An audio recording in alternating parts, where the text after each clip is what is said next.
अस्सलाम वालेकुम। आज हम लोग चैप्टर नंबर 10th क्लास का चैप्टर नंबर 10 स्टार्ट करेंगे, जिसमें हम सबसे पहले पढ़ेंगे simple harmonic motion. Simple harmonic motion on a mass spring system. सबसे पहले हम पढ़ते हैं ऑसिलेशंस क्या होती हैं। हमने 9th क्लास में पढ़ा वाइब्रेशंस को, कि अगर एक ऑब्जेक्ट है वो इस मीन पोजीशन के अराउंड मूव करता है, जस्ट लाइक दिस वन वो मूव करता रहता है। एक उसकी मीन पोजीशन है, टू एंड फ्रो मोशन, इसको हम बोलते हैं वाइब्रेशंस। अब इन वाइब्रेशंस का एक और नाम है ऑसिलेशंस। अब ऑसिलेशन या वाइब्रेशन की एक स्पेसिफिक टाइप है simple harmonic motion. Simple harmonic motion भी सेम एज इट इज यही चीज़ है कि एक पॉइंट है, फिक्स पॉइंट, उसके अलोंग बॉडी रोटेट करेगी, उसके along body to and fro motion करेगी। वो सब कुछ हम सिंपल हार्मोनिक मोशन में पढ़ेंगे। अब सिंपल हार्मोनिक मोशन में हमारा पहला टॉपिक है with spring with mass spring system. हमारे पास लेट्स सपोज हम कहते हैं कि ये एक मास स्प्रिंग सिस्टम है, इसके ऊपर यहाँ पर हमने एक स्प्रिंग लगाया हुआ है और ये हमारा एक मास है m। This is at mean position, मतलब इसके ऊपर कोई फोर्स नहीं लग रही। अब हम एक फोर्स लगाते हैं इसके ऊपर। This is a figure, this is B and this is, हम इसके ऊपर फोर्स लगाते हैं। फोर्स हम कितनी लगाते हैं कि हमारा ये जो मास है, ये स्प्रिंग है, ये कंप्रेस हो जाता है। इतना कंप्रेस हो जाता है कि हमारा जो मास है वो यहाँ पर आ जाता है। तो ये उसका मीन पोजीशन है P1, ये उसकी एक्सट्रीम पोजीशन P2। या हम इस तरह बोल देते हैं कि this is because this is origin at 0, तो इसको O बोल लेते हैं, इसको -A बोल लेते हैं।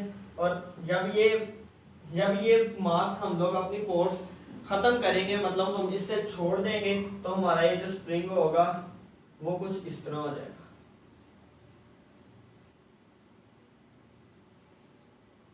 और हमारा मास यहाँ पर चला जाएगा, which is positive A।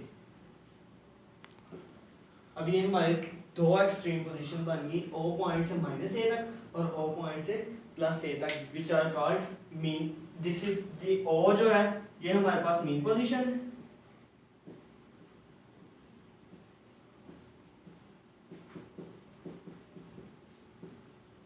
Position, और दो हमारे पास एक्सट्रीम पोजीशन है।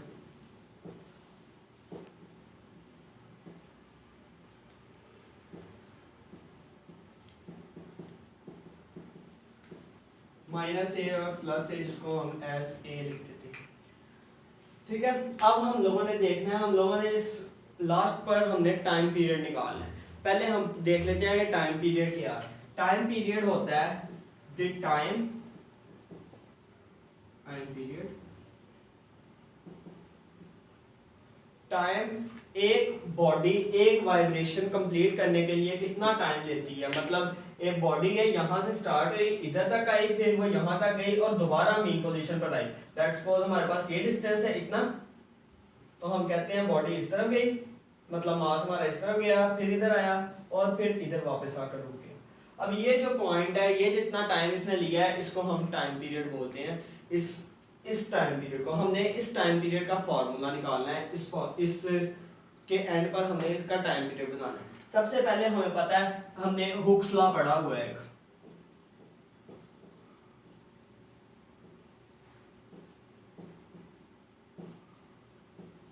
हुक्स लॉ कहता है कि एक ऑब्जेक्ट है, उसके ऊपर लगने वाली फोर्स प्रोपोर्शनल होती है x के, उसका डिस्प्लेसमेंट। जितनी ज्यादा हम किसी भी, अब ये मास है हमारे पास, हम इसके ऊपर जितनी ज्यादा फोर्स लगाएंगे वो उतना ज्यादा अपने O पॉइंट से मीन पोजीशन से डिस्प्लेसमेंट तय करेगा। जितनी कम हम फोर्स लगाएंगे उतनी कम वो तय करेगा डिस्प्लेसमेंट। तो ये उस हुक्स लॉ का फॉर्मूला है, F is equal to -kx, sorry, और ये -F is equal to -k। अब ये जो k है, this is the constant,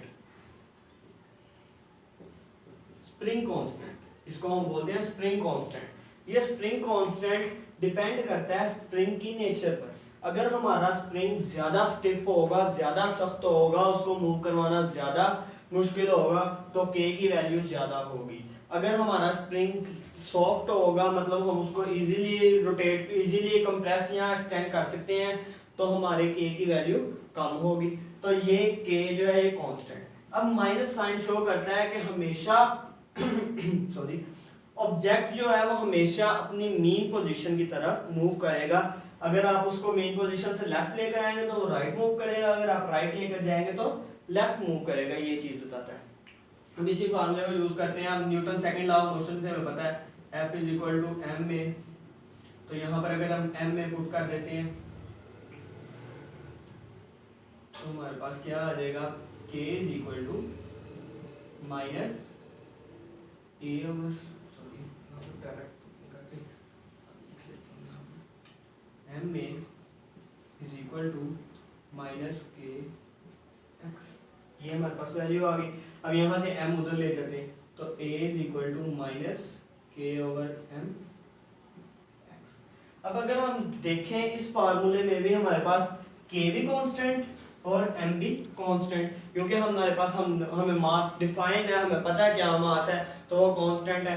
k भी हमें पता है स्प्रिंग पर डिपेंड करता है वो भी कांस्टेंट है। तो हमारे पास यहाँ से एक रिलेशन निकल आया a proportional to minus, it means जो हमारे पास फोर्स वाली टर्म्स में था कि जितनी ज़्यादा फोर्स होगी उतना ज़्यादा डिस्प्लेसमेंट होगा, उसी हिसाब से जितना ज़्यादा हम ऑब्जेक्ट को मेन पोजीशन से एक्सटेंड करवाएंगे, कंप्रेस करेंगे या दूर लेकर जाएंगे, उतना ज़्यादा हमारे पास एक्सेलरेशन होगा। जितनी कम डिस्प्लेसमेंट होगी उतनी कम एक्सेलरेशन होगी। नेक्स्ट हमने इस पर देखना है कि इस सिस्टम के ऊपर, इस सिस्टम में एनर्जी हमने दी थी, हमने यहाँ पर इसको एनर्जी प्रोवाइड कर दी है। अब हमने इसको कंप्रेस करके एक एनर्जी दे दी है। अब वो एनर्जी कहाँ पर मैक्सिमम है, और अगर वो मैक्सिमम है तो वो एनर्जी की कौन सी टाइप है, अगर वो मिनिमम है तो वो एनर्जी की कौन सी टाइप है ये हमने भी देखना है।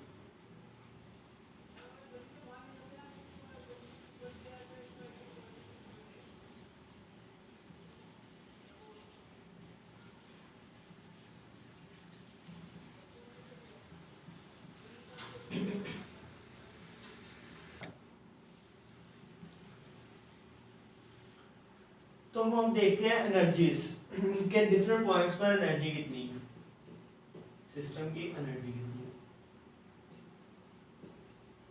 अब हमारे पास यहाँ पर इस सिस्टम में दो किस्म की एनर्जीज है, एक को हम बोलते हैं पोटेंशियल एनर्जी जो कि पोजीशन की वजह से होती है, और एक को हम बोलते हैं काइनेटिक एनर्जी जो कि मोशन की वजह से होती है।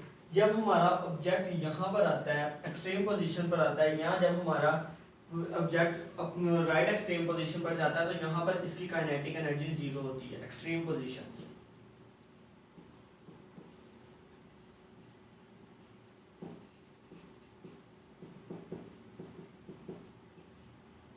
एक्सट्रीम पोजीशंस पर इसकी काइनेटिक एनर्जी जीरो होती है और इसकी पोटेंशियल एनर्जी मैक्सिमम होती है।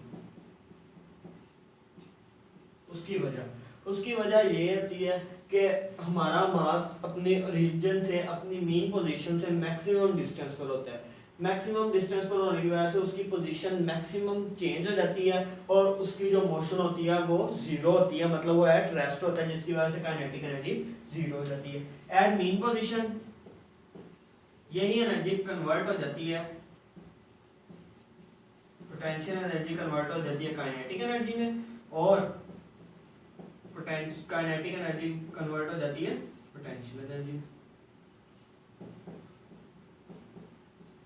इसकी वजह वही सेम कि जब हमारे पास ऑब्जेक्ट, हमारा मास जो है वो ओरिजिन पर आता है, मेन पोजीशन पर आता है, तो उसका अपने ओरिजिन से डिस्टेंस जो होता है वो जीरो हो जाता है, जिसकी वजह से उसकी पोटेंशियल एनर्जी जीरो हो जाती है, और उसके पास काइनेटिक एनर्जी, क्योंकि वो मूव कर रहा होता है, जिसकी वजह से उसके पास काइनेटिक एनर्जी जो होती है वो मैक्सिमम होती है। अब वो ओरिजिन की तरफ ही क्यों मूव करता है, वो ओरिजिन से दूर क्यों नहीं जाता। हम लोगों ने न्यूटन फर्स्ट लॉ पढ़ा था, तो हमने तब एक प्रॉपर्टी पढ़ी थी इनर्शिया, कि एक ऑब्जेक्ट के अंदर अपोजिंग प्रॉपर्टी होती है जो कि उसकी स्टेट को रिटेन रखने के लिए यूज की जाती है। मतलब एक ऑब्जेक्ट अगर रेस्ट पर है तो वो रेस्ट पर ही रहता है, उसकी वजह क्या होती है कि उसके अंदर इनर्शिया होती है, इंट्रिंसिक प्रॉपर्टी होती है। उसी तरह से इस मोशन के अंदर भी एक फोर्स होती है जिसको हम बोलते हैं रिस्टोरिंग फोर्स।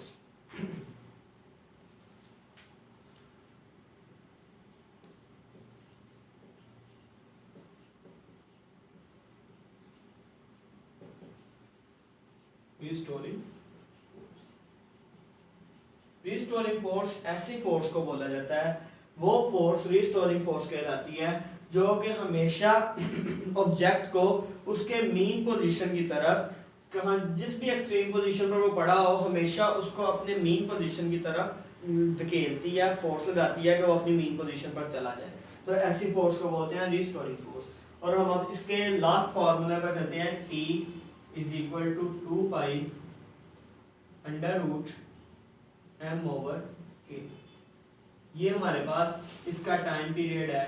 एक मास जो हमने स्प्रिंग से अटैच किया है, वो अपनी मेन पोजीशन से अगर हम उसको यहाँ तक लेकर जाते हैं तो वो यहाँ से स्टार्ट होकर एक वाइब्रेशन इतने टाइम इंटरवल में कवर करता है, जो कि हमारे पास मास जो है वो ऑब्जेक्ट का है, जो भी हमने लिया है, k is the constant of this spring, pi is also constant. अगर हमें सिर्फ मास पता हो तो इसमें पुट करके हम लोग t टाइम पीरियड निकाल सकते हैं। इसी तरह एक और बड़ा हमारे पास एक सिस्टम होता है जिसको बड़ा हम लोग यूज करते हैं, विच इज कॉल्ड पेंडुलम।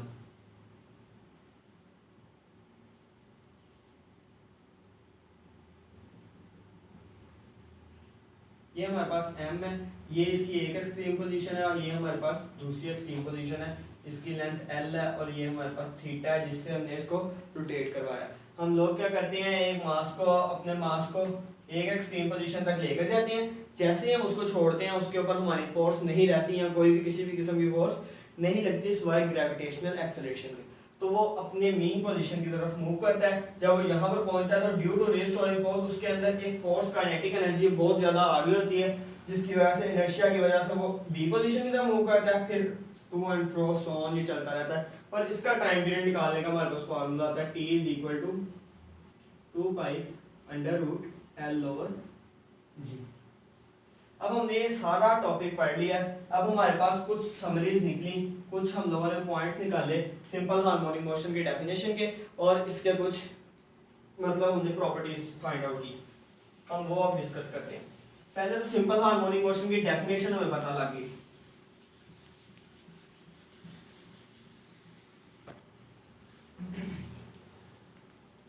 सबसे पहले हमें सिंपल हार्मोनिक की डेफिनेशन जो हमने स्टार्ट में लिखी थी वो क्लैरिफाई होगी कि जितनी ज़्यादा फोर्स होगी, simple harmonic motion occurs when the force is directly proportional to the displacement. जितनी ज़्यादा डिस्प्लेसमेंट होगा उतनी ज़्यादा फोर्स होगी, या जितनी ज़्यादा फोर्स होगी उतना ज़्यादा डिस्प्लेसमेंट होगा। और माइनस साइन एक शो करवाता है, हुक्स लॉ से भी हमने पढ़ा, इधर भी हमें डिफाइन हो गया कि हमारे पास ये always directed towards the mean position होगा। हम ऑब्जेक्ट को कहीं पर भी किसी भी एक्सट्रीम पोजीशन पर छोड़ें, वो हमेशा अपनी रेस्ट पोजीशन पर रेस्टफुल पॉइंट की तरफ ही मूव करेगा। अब इसकी कुछ समरीज हैं, वही जो बातें हम लोगों ने इंपॉर्टेंट फीचर्स पढ़े सारी की सारी हमने की, उसका रिजल्ट हम लोग फाइंड आउट करने लगे। फर्स्ट ऑफ ऑल यही चीज़ कि जितनी ज़्यादा फोर्स होगी उतना ज़्यादा डिस्प्लेसमेंट होगा। सेकंड, फिक्स पॉइंट, ये जितनी भी मोशन होगी ये सारी की सारी एक फिक्स पॉइंट के अराउंड हो, जो जिसको हम मीन पोजीशन बोलते हैं। सेकंड थिंग, एक्सेलरेशन जो होगी वो मीन पोजीशन की तरफ होगी।